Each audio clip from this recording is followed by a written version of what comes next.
Magandang araw mga kaibigan. Bigyan natin ng reaction, opinion ngayon itong post ng Batas PH. Title, Secret Decision.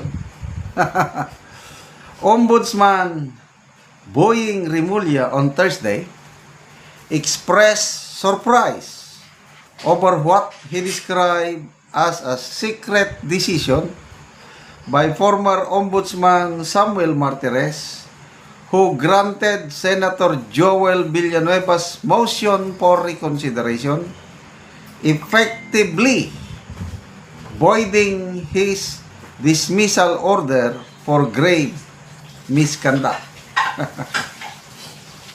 In a press conference, Rimulya explained that no one had prior knowledge of the 2019 decision that effectively set aside the dismissal order against Villanueva earlier issued by then Ombudsman Conchita Carpio Morales in 2016 in connection with the alleged misuse of his Priority Development Assistance Fund or PDAP during his tenure as SIBAC Party List Representative. So ito yung exact statement ng ombudsman natin, parang buwelta niya sa kay Joel Villanueva at ombudsman mo Martires. Sabi niya, Joel Villanueva kept quiet through all the years. Ombudsman Martires never spoke about it. Diba? Parang secret decision siya. So, nakuryente. Kung nakuryente ka, di ba, nakakaya. Term namin yan sa media nung naging spokesperson ako dito sa Mindanao. Pag may maling informasyon, kuryente ang tawag niyan, na kuryente. Mali pala. Okay. Sa ngayon, fake news na. Nung kapanahonan namin, kuryente. Na kuryente. Bumulog ka sa balita this morning. Nagpa-interview ata siya. Saan ba siya na-interview? ANC ba yun? Sabi niya na, una ko palang nalaman, pahayag ni Senator Soto na nakipag-coordinate daw sa kanya si Ombudsman Rimulya na hihilingin na maipatupad yung 2016 dismissal order ni then Congressman Joel Villanueva. Mamaya, yun na, sa isang interview, sinabi niya na magpapadala siya ng sulat kay Senate President para ma-enforce yung decision.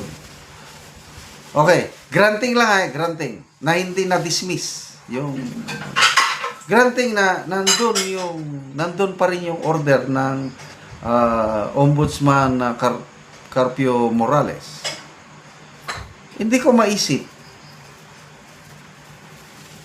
bakit order ng Ombudsman 2016 sa isang kongresista na hindi na ipatupad noon, bakit mo ipapatupad ngayon sa isang senador na? Di ba? Disconnect. Kung sa ngayon, congressman pa rin si Joel Villanueva, the same party list siya, SIBAC pa rin, baka pwede pa. Kailang na-commit niya na kasalanan nung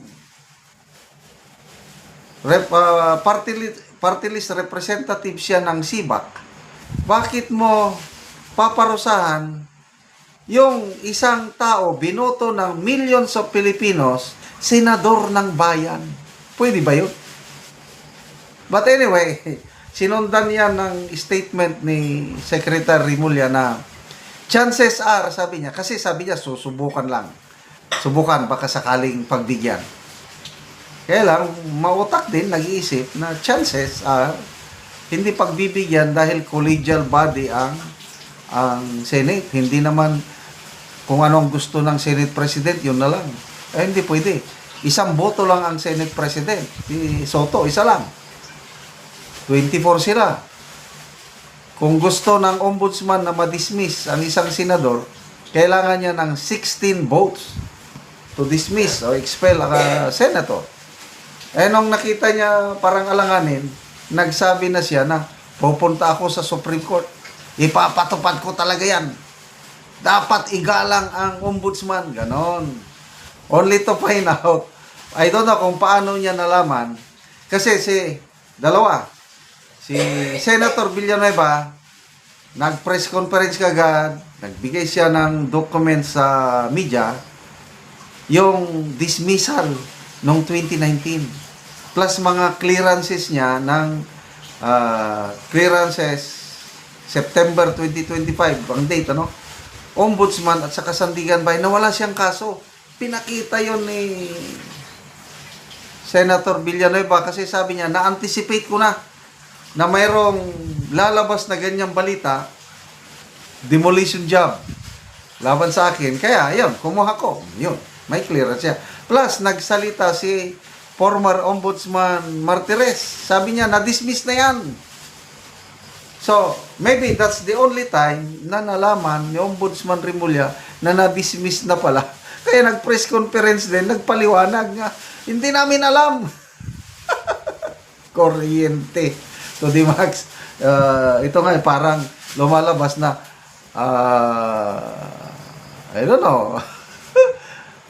Next time kasi, mag-research, mag-aral. Oh. So, bakit gustong-gusto ng ombudsman ngayon na matanggal si Senator Joel Villanueva na although hindi niya na pwedeng tanggalin dahil wala na yung dismissal order eh. Magpasalamat tayo kay Ombudsman Samuel Martires kasi ang basihan pala ganito. In-explain ni Senator Alan Peter Cayetano yung perma doon sa mga dokumento na sa reklamo na dinispal ko ni Congressman Villanueva yung PDAP niya, yung mga perma, forged, hindi niya tunay na perma.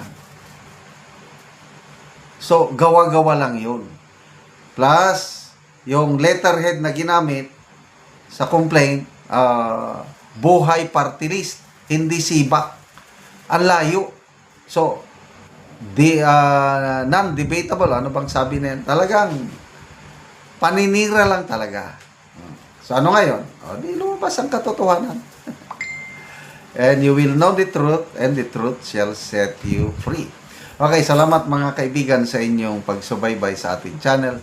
Nakakatulong kayo ng malaki sa tribong Talandig ng Bukidnon dahil ang income natin sa channel na ito pantulong po sa tribo.